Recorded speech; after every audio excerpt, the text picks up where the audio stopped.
Os capítulos 12 e 13 de Apocalipse, eles falaram sobre a grande batalha espiritual nas regiões celestes, que afeta diretamente a Terra, né? As nossas vidas, principalmente na medida que o fim vem se aproximando. Então Satanás, que é o grande dragão vermelho de Apocalipse 12, ele se utiliza de dois agentes do mal, o anticristo e o falso profeta, respectivamente.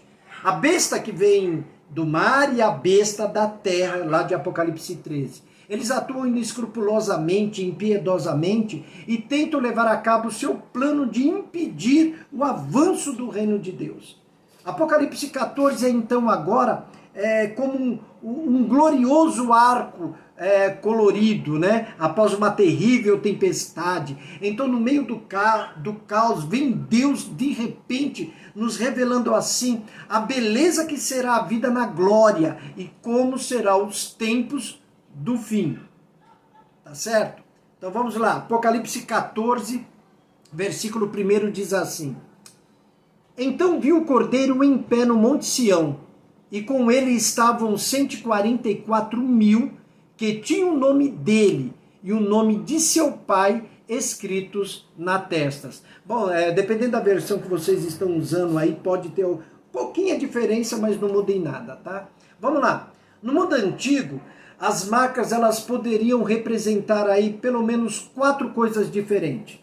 Podia significar propriedade, costumava-se marcar escravos, né, com a marca do dono, como se faz hoje com vacas e com ovelhas. Os que acompanham o cordeiro, então, eles são marcados porque eles pertencem a Deus, né? O segundo pode se referir à lealdade. O soldado ele estava acostumado a marcar na sua mão o nome do general a quem ele respeitava e quem estava disposto a quem, né, o general ele estava disposto a seguir esse general até a morte, né? Os que acompanham ao Cordeiro, ao Senhor Yeshua, ao Senhor Jesus, também demonstram essa lealdade, né? Terceiro, podia representar também segurança. Então, o grupo que acompanha o Cordeiro, ele está marcado como medida de segurança na vida. Então é assim, ó, os grandes sheiks árabes, eles tinham clientes e súditos muito humildes, que dependiam da generosidade e boa vontade deles. Então, com frequência, esses sheiks aí, eles marcavam essas pessoas com a mesma marca que eles usavam para os seus camelos. Com isso, quem olhava para eles, né, sabiam que esses súditos dependiam deles. Os que acompanham ao Cordeiro são aqueles que dependem por completo de seu amor e sua graça. Quarto, pode significar também precaução. Então, no mundo antigo era muito comum que os discípulos de um Deus, não importa qual fosse esse Deus, fossem marcados com o sinal desse Deus. Tá certo? Então a marca aí, ele leva aí pelo menos para esses 4 pontos aí, tá?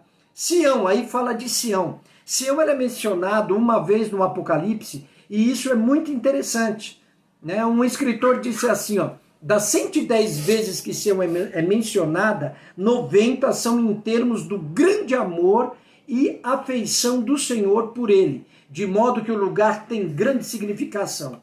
No Novo Testamento, Sião é mencionado em algumas passagens, se você tiver com caneta aí e quiser marcar, que é Mateus 21:5, João 12:15, Hebreus 12:22 e 1 Pedro 2:6. Então a palavra Sião, ela significa monte ensolarado. Ainda que essa palavra tenha uma ampla aplicação, incluindo até mesmo o local lá do Templo de Jerusalém, algumas vezes, ela indica a colina mais oriental das duas sobre as quais Jerusalém foi edificada. O Monte Sião ele é identificado com a Jerusalém lá de cima. Isso aí você encontra lá em Gálatas 4:26. E com a cidade de Deus nos céus. Isso aí você vai encontrar em Hebreus 12:22. A cidade de Davi era Jerusalém. O templo ele foi edificado no Monte de Moriá, lá no palácio de Davi, no Monte Sião. Portanto, Sião se tornou um lugar escolhido como a sede do reinado de Cristo durante o milênio, tá? Isso aí você pode ler lá em Isaías 2:3 e Obadias, versículo 17. Isaías 2:3 diz assim, ó, eu vou até ler aqui. Virão muitos povos e dirão, venham, subamos ao monte do Senhor, ao templo do Deus de Jacó, para que ele nos ensine os seus caminhos, e assim andemos em suas veredas. Pois a lei sairá de Sião, de Jerusalém virá a palavra do Senhor. Obadias 17, versículo 17, diz assim, mas no monte Sião, haverá livramento, e ele será santo, e os da casa de Jacó possuirão as suas herdades. Versículo 2 do capítulo 14. E ouvi um som que vinha do céu, como o som de fortes ondas do mar, como o som de um poderoso trovão. Era como o som de muitos arpistas tocando juntos. Esse grande coral cantava um cântico novo diante do trono de Deus e diante dos 4 seres vivos e dos 24 anciãos. Ninguém podia aprender o cântico, a não ser os 144 mil que haviam sido comprados da terra. Bom, aqui na terra, aqueles que servem ao Senhor, eles choram, sofrem, mas Deus também garante que lhes enxugará dos olhos toda lágrima.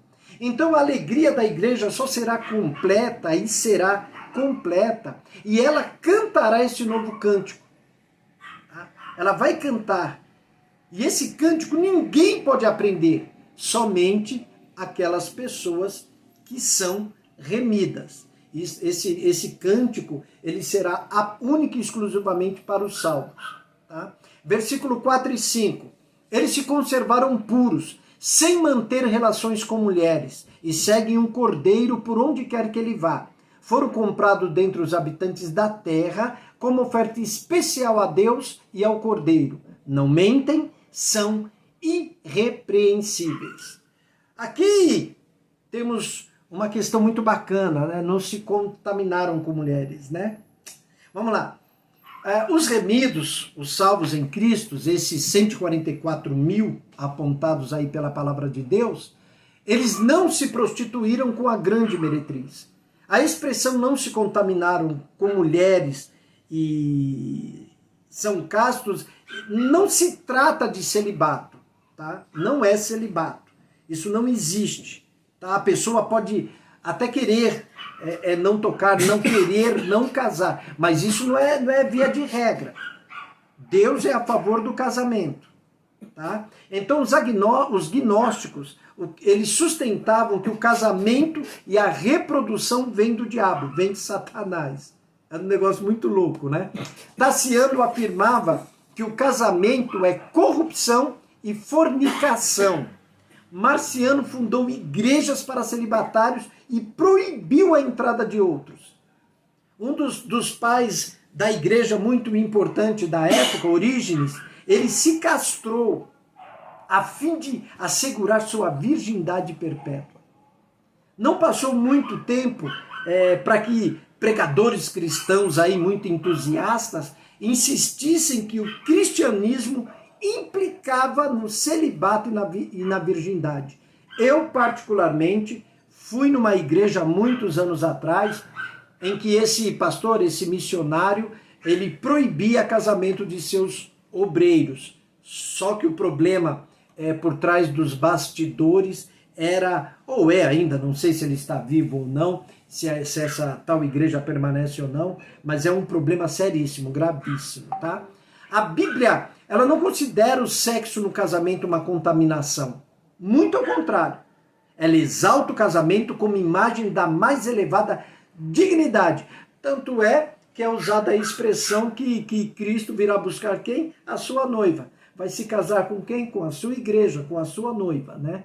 Antes, é uma expressão que ela denota, assim, pureza espiritual. João fala diversas vezes da idolatria da besta como porneia, né? Que daqui a pouco nós iremos ler em Apocalipse 14:8, 17:2 lá na frente, 18:3 3 e 9 e no capítulo 19. Então o que é a igreja? A igreja é uma virgem pura, apresentada ao seu noivo Cristo. Isso daí a gente também vê em 2 Coríntios 11, 2. Então, os 144 mil, eles são virgens e castos. Em que sentido? No sentido de terem se recusado a se manchar, participando da prostituição, que é adorar a besta. Então, eles mantinham-se puros em relação a Deus. Esses remidos, eles são quem? São seguidores do Cordeiro. Eles não seguiram a besta como todos os demais, mas seguiram quem? O Cordeiro. Ainda que para morte. Então os remidos são discípulos de Cristo. Eles ouvem a voz do pastor e o seguem. Eles negaram a si mesmo, tomaram a Cristo e seguiram ao Senhor. Os remidos são os eleitos de Deus. Porque eles seguem o Cordeiro porque não pertence a si mesmo. A gente já deixou de se auto-pertencer. Hoje nós pertencemos a Cristo. Então eles foram remidos por esse sangue precioso do Cordeiro. Os remidos, quem são eles? São as primícias para Deus. Primícias é um grupo seleto da igreja. Tá? Não é só um grupinho, aquele 3, 4, 5 pessoas. Não. É a igreja, toda a igreja. E como eu vivo dizendo, a igreja de Israel faz parte dela. Tá certo? Não tem como deixar Israel de fora disso, não. Toda a igreja é a igreja dos primogênitos. Os remidos são puros de lábios e de vida. Enquanto os ímpios blasfemam e se contaminam com a meretriz e seguem uma mentira, a besta e seus falsos milagres, os redimidos não têm mentira na boca, nem mancha na sua vida que diz respeito com Cristo. Porque nós cristãos corremos um grande risco quando a gente acredita que a gente só é crente lá dentro de um templo, de uma igreja, de um local. A nossa vida cristã, a nossa vida enquanto salvos, eu vivo falando isso, é em qualquer lugar. É no trabalho, é em casa, é no metrô, é na rua, não interessa onde você esteja. A nossa vida cristã nos acompanha. Tem alguma coisa para falar, Wagner? Tranquilo por aí? Tá. Vamos lá, versículos 6 e 7.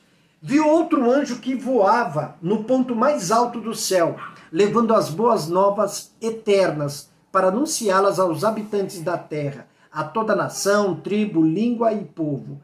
Temam a Deus, dizia em alta voz, deem glória a Ele, pois chegou o tempo em que Ele julgará a humanidade. Adorem aquele que fez os céus, a terra, o mar e todas as fontes de água. Bom, esse anjo aí agora ele proclama as boas novas de alguém mais forte, alguém maior, alguém melhor. Ele proclama aí as boas novas do Todo-Poderoso Deus. Ele sim, Deus, deve ser temido. A ele sim deve ser dado toda a honra, toda a glória, todo louvor, toda adoração que nós possamos dar. Enquanto durar o tempo de vida, os homens têm a oportunidade de se arrepender e de se voltarem para Deus. Somente Deus é digno de ser adorado, porque Ele é o Deus Criador. Ele é a origem de todas as coisas. Então, com relação a isso, o que nós temos que tomar cuidado? Conforme os anos foram se passando, líderes, chamados líderes espirituais, parece que têm tentado tomar para si posse de uma coisa que não é dele. Apesar de serem líderes espirituais, pastores, missionários, não importa o título que carreguem, o peso que se carrega por esses títulos também é muito grande. Mas quem tem que ser honrado, adorado de uma forma absoluta, não são esses líderes. É Deus. Esses líderes, o trabalho deles é árduo. Qual o trabalho deles? É nos ensinar, nos dirigir, nos corrigir quando necessário e também se autocorrigirem. né? Muitos se colocam numa posição como se fossem Deus. Isso não existe. Né? Nós não passamos de homens fracos, frágeis, num corpo que adoece, num corpo que se cansa, que cheira mal. Né? E infelizmente o ser humano, por ser idólatra, é normal o ser humano ser idólatra, e as igrejas evangélicas, uma grande parte dela, ou uma grande parte de nós crentes, não escapa disso. São idólatras. Falam dessa e daquela religião, mas idolatra tanta coisa que não deveria ser idolatrada. Né? Tanta coisa. E o triste é que falam dos outros, mas usam o nome de Deus para praticar idolatria, feitiçaria, astrologia. Tudo que vem do paganismo, eu vejo aí muitos crentes fazerem. E isso é um perigo muito grande. Muito grande. Tá? Então, versículo 8. Então outro anjo o seguiu, dizendo em alta voz: caiu a Babilônia, caiu a grande cidade que fez todas as nações beberem do vinho da fúria da sua imoralidade.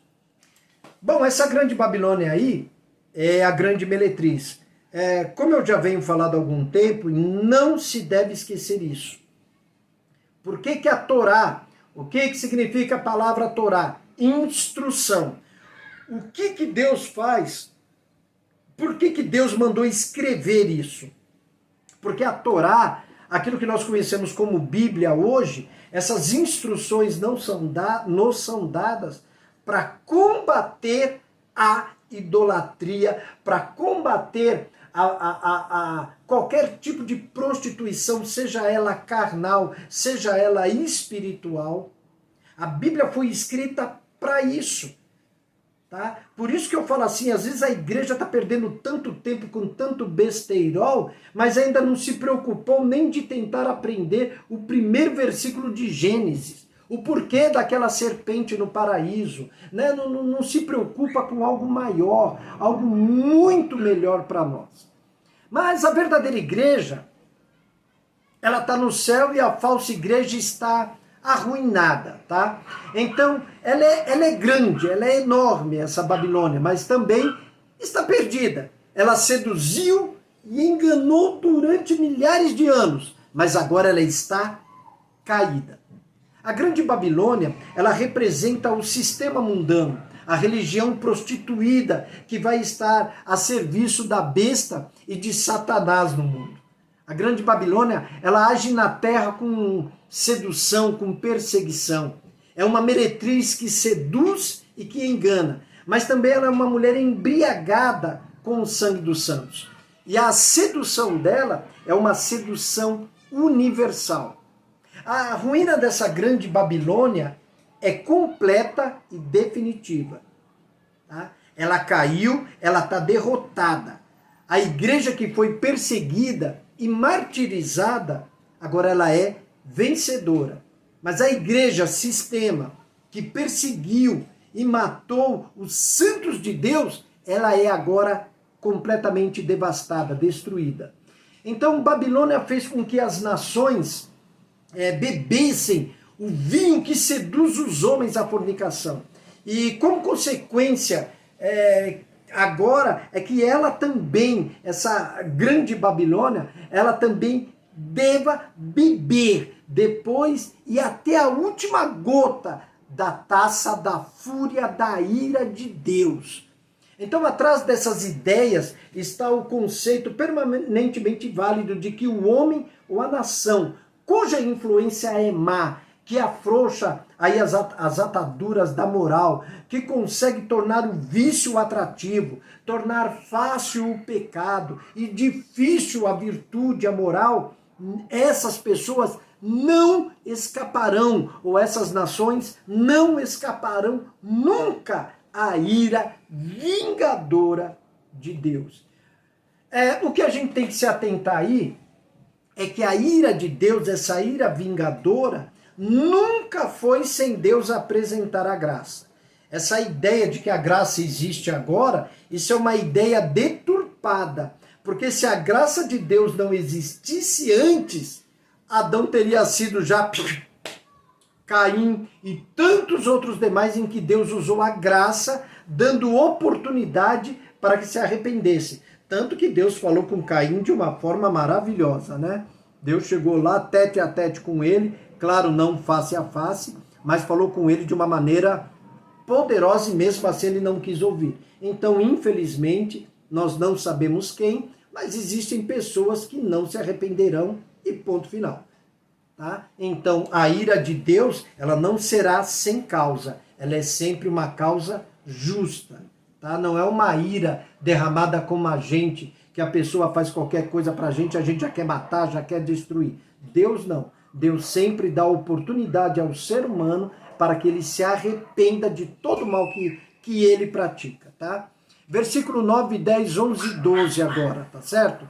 O terceiro anjo seguiu dizendo em alta voz: aqueles que adorarem a besta e sua estátua, ou aceitarem sua marca na testa ou na mão, beberão do vinho da fúria de Deus que foi derramado sem mistura, na taça da ira de Deus, e serão atormentados com fogo e enxofre na presença dos santos anjos e do Cordeiro. A fumaça de seu tormento subirá para todo sempre, e não terão alívio de dia nem de noite, pois adoraram a besta e sua estátua e aceitaram a marca de seu nome. Isso significa que o povo santo deve ser perseverante, obedecendo aos mandamentos de Deus e permanecendo fiel ao seu Messias. Bom, os adoradores da besta beberão cálice da ira de Deus e vai beber sem mistura. Até então a ira de Deus veio misturada com misericórdia.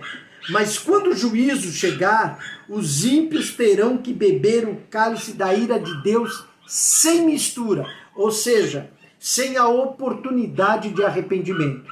Todos aqueles que estão unidos a este mundo, eles perecerão com o mundo. Quem escolher servir a Satanás vai ter que sofrer as consequências. Tá? Então, nós estamos vendo aqui que isso é uma escolha pessoal. Então, até aqui, mata aquela ideia de que tudo é o diabo. Para o crente, tudo é o diabo. Prostituiu é o diabo, adulterou é o diabo. Jesus vem e quebra isso aí. Todos aqueles que estão unidos a este mundo perecerão. Quem escolheu servir a Satanás vai ter que sofrer as consequências e ponto final. Tudo é questão de escolha. Eles serão atormentados com fogo e enxofre.